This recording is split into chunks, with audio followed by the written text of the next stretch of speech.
Tisztelettel köszöntöm a Frankó TV nézőit, Komáromból jelentkezünk, ahol fogtam egy cseh foci rajongó csoportot, és itt van mellettem Robert Zlín mellől, aki a Milan Baroš ellen focizott.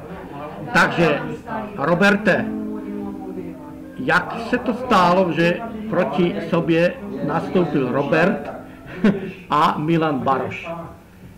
Je hvězda českého fotbalu do 90. let, nebo tak možno včerejška, tak říkám, ještě Baroš stále hrává, sice už má přes 40, ale v krátkosti, Robert, jak se to stalo a kdy se to stalo a jaký to byl zážitek hrát proti Barošovi a jaký byl výsledek?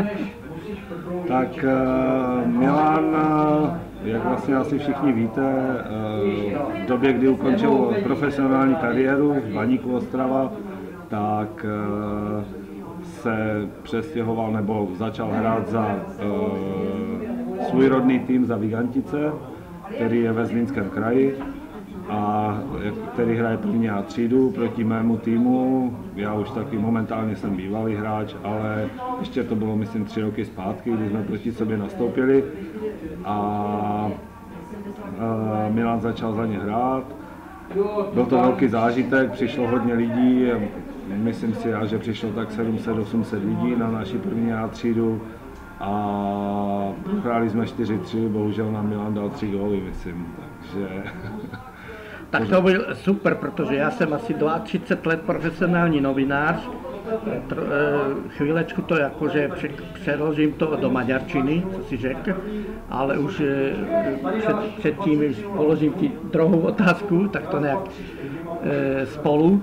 Takže měl jsem to čest, jakože tou zlatou generací jsem mohl vyspovědat přes pána Brücknera, Rosického, Nedvěda, Pokorského a Milana Baroša, Ujfališu, Čecha, celý manšaft a Kolera samozřejmě, Obra, ale co bylo podle tobě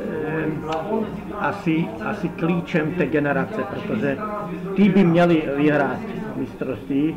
Pamätáme si na to Řecko, to je jako neuvěřitelný, že raz vystřelil Charizopoulos či Charistas se volal a Česko byl lepší tým určitě, takže co byl asi ten klíč té generace, trenér Brückner nebo prostě náhoda, že se narodili takové fotbalisty za 5 let, během 5 let, čiže jak těžko se zopakovala takáto generace, jaký je tvůj názor a určitě jako fanoušik terajší, protože ještě to říkám, že vy teďka chystáte do Tirany na zápas kvalifikační Albánsko-Česko, takže to přeložím všechno do maďarčiny a zapamätaj si tu otázku a potom ještě odpověď. Dobře, jenom do maďarčiny, protože to sledují většinou Maďaři, dobře.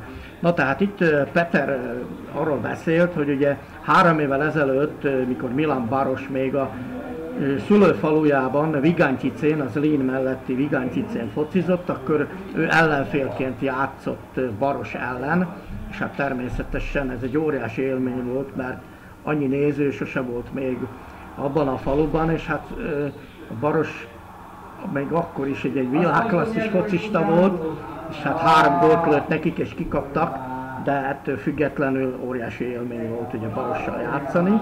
És aztán a következő kérdésem pedig az volt, hogy ugye mit szól ahhoz az arany generációhoz, a Poborski, Rosicki, Baroš, Koller, stb. Játékosok, ugye Brückner éra, mi volt a titka annak a csapatnak, és egyébként ugye most itt Komáromban, a Litovel kocsmában vagyunk, ahol véletlenül találkoztunk, és hát szóba elegyedtünk, amikor a Liverpoolt nézzük itt meccsen, és mondták, hogy Tiranába készülnek, a Albánia, Csehország selejtezőre, úgyhogy most majd válaszol erre a kérdésre, és utána azt lefordítom, takže tá klíčová otázka, že co byl akože tajemstvím odborním té éry podle tobě a co se dá očekávat v Tiraně teďka. Bude to těžké asi. Bude to hodně těžké, ale k té první otázce bych asi řekl, že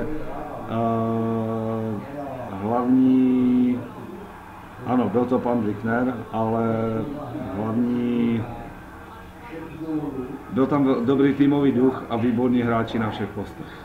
Výborní hráči na všech postech, kdy od brankáře všichni hráli, všichni se dostali do vyšších nebo do lig světových, evropských vlastně a v podstatě hráli základní sestavu a výborně to bylo poskládané. Jo. Všechno si to sedlo, Koller s Barošem stříleli góly, Peťaček to tam vychytal a obrana byla výborná a krajní záložník jako a Nedvěd a jeho ocenění zlatým míčem hovoří za vše. Že? No a co čekat v Albánii? No, my věříme ve výhru, ale čeká nás asi divoké prostředí, tak bude to hodně těžké. Bude to hodně těžké a když srovnám tenhle tým a ten minulý, nemáme na všech postech takovou kvalitu, jak jsme měli předtím. Máme výborné hráče, Součka, Coufala, ale i další, samozřejmě nerad bych na někoho zapomněl, ale není to na všech postech. Jo, hodně nám chybí Šik momentálně, který umí střílet góly. Už se tam objevují noví hráči, ale ještě to chvilku potrvá. A děkuji ti moc krát, už tady rodina i přátelé už klopou na dveře, že už je čas se vydat do Tirany cez Macedónsko, takže děkuji ti moc krát, já ti to přeložím do maďarčiny a hodně štěstí a já budu fandit Čechům určitě, ale Shaqiri, Čaka a spol, Albánci jsou skvělí. Takže já si myslím, že i bez Šika je tam šance, ale nech vyhrá Česko, ale bude to těžké. Děkuji moc krát ještě a šťastnou cestu. Taky děkuji. Šťastný výsledek. Jo, měj se. Čau, ať se daří. A děkuji. Tak jo, mějte se. Naschle. Ahoj. Na, közben itt elbúcsúztak a cseh szurkolók. 73. Igen. Ugye mi kérdeztem Petrt arról, hogy mit szólt a cseh aranygenerációhoz, a Brückneréhez, hogy mi volt szerint a titka, és hát annyit mondott, hogy a titka az volt, hogy egyszerűen minden poszton világklasszis focisták voltak, és hát ugye Nedvěd például aranylabdát is nyert ugye a Juventus színeiben, tehát minden poszton a cseh kapustól kezdve egészen Barosig, Kollerig, föl lehet sorolni az egész csapatot, világklasszis játékosokból állt, és hát az albániai meccsről pedig annyit, hogy ugye Sik hiányzik, a góllövő, de azért Souček, Coufal és a többiek remélik, hogy sikerül legyőzni Albániát, akit ugye Shaqiri és Čaka képvisel világklasszis szinten. Hát mondtam, hogy a cseheknek szurkolok, de szerintem az X is elfogadható eredmény lenne. Ennyit egyelőre Komáromból, a cseh szurkolókat kifaggattuk itt véletlenül. Köszönöm a figyelmet!